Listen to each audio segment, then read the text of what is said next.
அனைவருக்கும் வணக்கம். நான் உங்கள் சம்பத் பேசுகிறேன். கனத்த இதயத்தோட இந்த பதிவை நான் பதிவிடுறேன். நேற்று மாலை ஒரு பள்ளி மாணவி அஸ்மிதான்றவங்க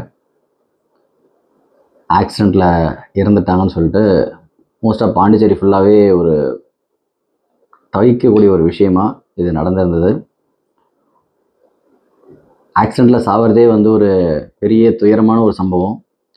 அதுவும் ஒரு சின்னஞ்சிறிய குழந்தை, அதுக்கு எவ்வளோ கனவு இருக்கும், அவங்க பெற்றவங்க எவ்வளோ கஷ்டப்பட்டு இந்த +1 வரைக்கும் அந்த பிள்ளைய படிக்க வச்சுருப்பாங்க. இந்த எல்லா கனவும் ஒரு செகண்டில் அப்படியே முடிஞ்சு போச்சு. ஃபஸ்ட் சர்க்கிளில் இருக்கவங்களுக்கு அது எவ்வளோ பெரிய வலியோ, ஃபோர்த் சர்க்கிளில் இருக்கவங்களுக்கு ஒரு செய்தி அவ்வளோதான். ஏதோ ஒரு குழந்தை ஏதோ ஆயிடுச்சுன்னு தான் பார்க்குறாங்க. அதை மாதிரி வேண்டாம். நம்ம வீட்டு பிள்ளை வெளியில் போயிட்டு வர்றதுக்கு நம்ம எவ்வளோ பயப்படுறோம், வந்துடுதா போகுதான்னு எவ்வளோ கஷ்டப்படுறோம். இதுக்கு அரசாங்கம் ஏதாவது ஒரு கண்டிப்பாக சில ப்ரொசீஜர்ஸ் ஃபாலோ பண்ணணும். இதே போல் என்னோடய தொகுதி முதலியார்பேட்டையிலையும் பார்த்தீங்கன்னா, நான் அரசியலுக்கு வர்றதுக்கு முன்னாடி ஒரு குழந்தை அவங்க அப்பா கண்முன்னாடியே இறந்ததுன்றதை நாங்கள் போய் பார்த்தோம். நான் அரசியலுக்கு வந்த பிறகு பிராமணால் வீதி, வேல்ராம்பட்டை, நம்மளோட மரப்பாலம் ஜங்ஷன் இதெல்லாம் ரெகுலர் ஆக்சிடென்ட் ஜோனாக இருந்தது. இதை எல்லாத்தையுமே ரோடை விரிவாக்கம் பண்ணி எந்தெந்த டைமில் வண்டி வரணும், எந்தெந்த ஸ்பீடில் போகணுன்றது வரைக்கும் நான் கண்ட்ரோல் பண்ணேன். கடந்த 5 வருடமாக என் ஊரில் சில ஸ்ட்ரிக்டான ரூல்ஸை ஃபாலோ பண்ணதுனால டச்வுட் எந்த ஒரு அசம்பாவிதமும் நடக்காமல் இருந்தது. அது மாதிரி சில டைமில் இதை மாதிரி சில முடிவுகளை கவர்மெண்ட் எடுத்து தான் ஆகணும். சில இடத்துல கண்ட்ரோல் பண்ண முடியலையா, கசப்பான சில மருந்துகள் கொடுத்தா மட்டும்தான் இதுக்கான ஒரு விடிவு காலம் வரும். என் ஊரில் நடக்கலைன்றதை மட்டும் வச்சு நான் சந்தோஷப்பட்டுக்க முடியாது. எங்கே நடந்தாலுமே அதை நம்ம பிள்ளைன்றதை ப்ரொசீஜர்ஸ் ஃபாலோ பண்ணணும். ரொம்ப பெருசாக நம்ம உடனடியாக எல்லாத்தையும் நீங்கள் மாற்றுங்கன்னு சொல்லி நாங்கள் கேட்டால் செய்ய போகிறது இல்லைன்னு எனக்கு தெரியும்.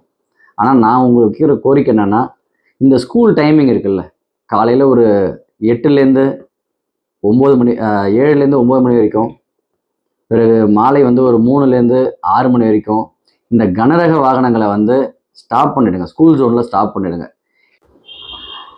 ஆகையால் உடனடியாக இதுக்கான காலக்கெடு எடுத்துக்காம முதல்வர், மாவட்ட ஆட்சியர், பொதுப்பணித்துறை, வருவாய்த்துறை, போக்குவரத்து துறை கூட்டு முயற்சியாக ஒரு ரூல்ஸை ஃப்ரேம் பண்ணுங்க. இந்த டைம்லேயும் இந்த டைம் வரைக்கும் ஸ்கூல் ஜோனில் எந்த கனரக வாகனமும் போகக்கூடாது.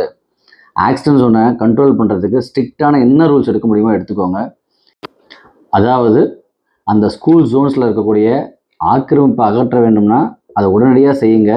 பேனர்லாம் அங்கே வைக்கக்கூடாதுன்னா ஸ்ட்ரிக்டாக ஒரு ரூல்ஸை ஃப்ரேம் பண்ணுங்கள். எந்த மாதிரி ஒரு உடனடியாக வார் ஃபுட்டிங்னு சொல்லுவாங்கள்ல, போர்க்கால